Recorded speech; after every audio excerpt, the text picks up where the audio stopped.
Are you all right? Yeah. Don't move.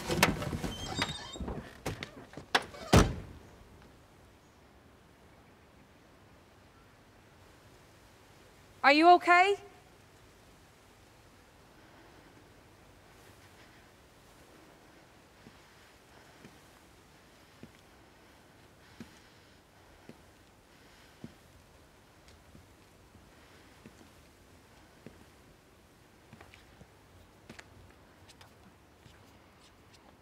I didn't see you. You came out of nowhere.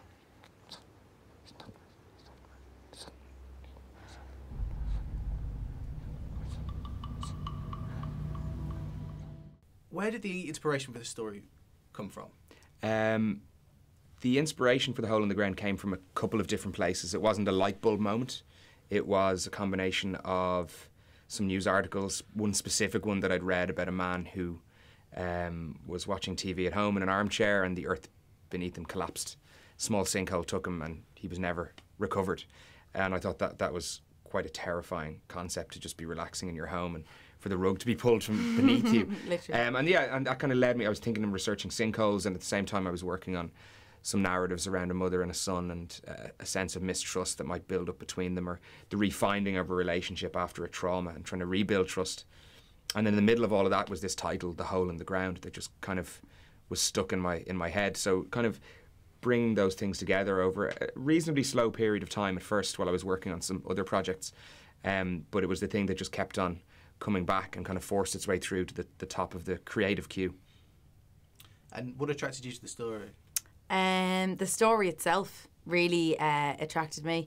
I love the concept of you're not knowing if your child is your child. That's kind of terrifying, or else you feel like that there's something different or askew about your child. I loved the idea of getting to do more stunts, getting to that was a big draw for me, to get into a more physical role, and getting to work in a horror genre, because I'd never had that before. So trying to keep the integrity of a character, but in a more, I don't know, in a, what's the right word for it? In a more fantastical is not the right word, but a bigger setting, you know, that these things out of, like, bigger than her are happening around her, like, but keeping that truthful. So these were all challenges that I was really looking forward to. I was kind of terrified of, but then that's usually when people say, oh, I know I have to do the part, if I'm kind of slightly terrified, and I would be raging if anybody else was doing it, not me. So I remember asking I remember at the time saying, what's one of the reasons you wanted to do it? And one of the key things you raised a few times was the fact that she was unlike the characters you'd done before, who might be slightly more, I'm just putting a phrase on it, like slightly more party girl-esque in a way. Do you know what I mean? Like a little bit? A trouble. This trouble. This versus character she's actually she's more of begins quieter. out as a more timid character. And she didn't drink as much, and well, she doesn't really drink at all. That sense of control that she has, it was a very different character to the other ones that I've played. And when it came to casting the child, I mean, how was that process? Because I've heard from directors that casting kids is a pain like nothing else. It's just, you're worried no matter what. Even if it's going well, you're worried, because you don't know until you roll camera on day one. It's one thing being in a small room with a camcorder testing some scenes out and, you know, doing different exercises and playing certain games, versus the mechanics of a shoot, you know, and all the strange faces and all those other people that are going to be involved in the process. But the build-up was really just about as thorough a search as we could kind of perform with the resources that we had, and to whittle that down to kind of increasingly shorter lists until you're down to two performers. Then it just comes down to a choice, as is always the case when you're directing a movie. You're usually, is it going to be red or is it going to be green? You have to make a call. It's obviously a much more nuanced thing when you're picking an actor than picking a colour.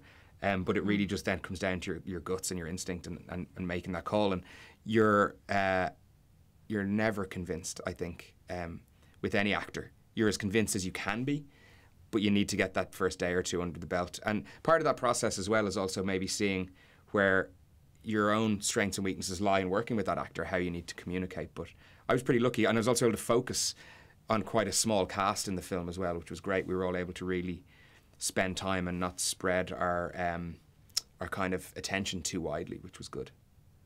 How was it for you? Because obviously it's the key bit of the film, that relationship. Yeah, and it was something that I was conscious of. I didn't want to meet James and him to feel distant in the sense that I'm going to play your on-screen mother now. So I wanted to get to know him just as a friend first, see what we had in common, which was mainly movies and things like that. So that was fun. Or what he's read. Like, I love children's fiction, so I was like, what do you read? Like, that kind of stuff. Also, to watch him and his mum and how they interact, that was good, especially, you know, when you have to pull rank and be like, okay, we're going for a take now, or like, you know, let's keep attention. It's always good to go into a bit of a man mode there.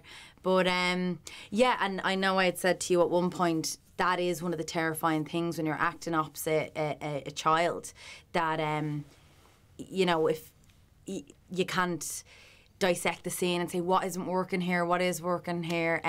You don't have that, so it's just on instinct alone. But it's a great barometer of your performance if he believes that or not, or if he kind of makes a face, or he's like, oh, what was that, or what are we even doing here? You know, so he was a great barometer to go by.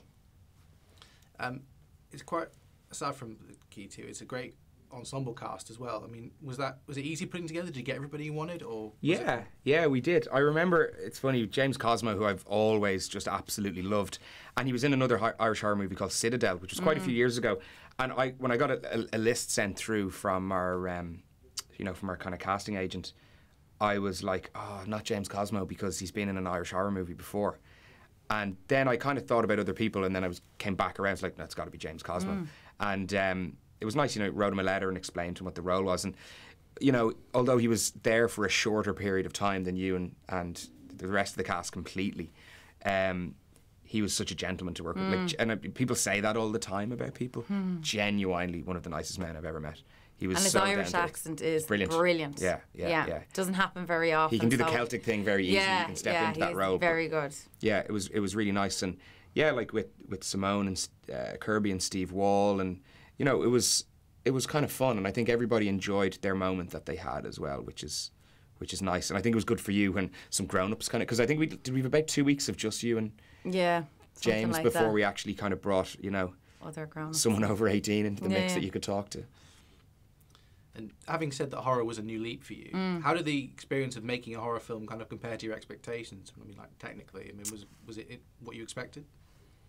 I think it almost, now in hindsight, I'd say it feels like what I expected it to be. But it's made me have a new, like a renewed love for the genre, and for action movies too. That it's very like you're balancing your performance with the psychology of you and your character, and like, you know, all the technical stuff with stunts. So yeah, there's a lot to balance. So it gave me a kind of a renewed love for it all.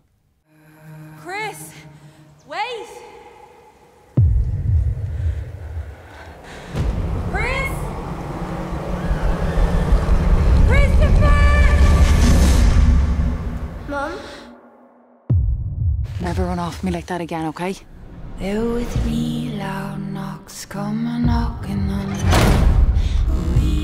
There's something not right with him lately. I can't put my finger on it, but I know. It's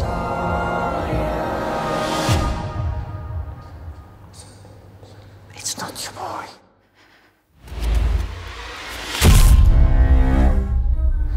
She didn't mean him any harm, you know. She was convinced Of what? that he was an imposter.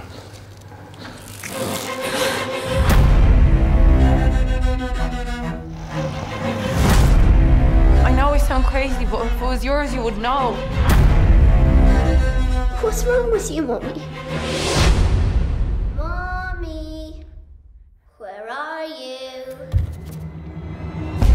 It's not your boy. Not your boy. Not your boy. 3, Not your boy. Not your boy. 2. Not your boy. What have you done with him? 1. I love you, Mommy.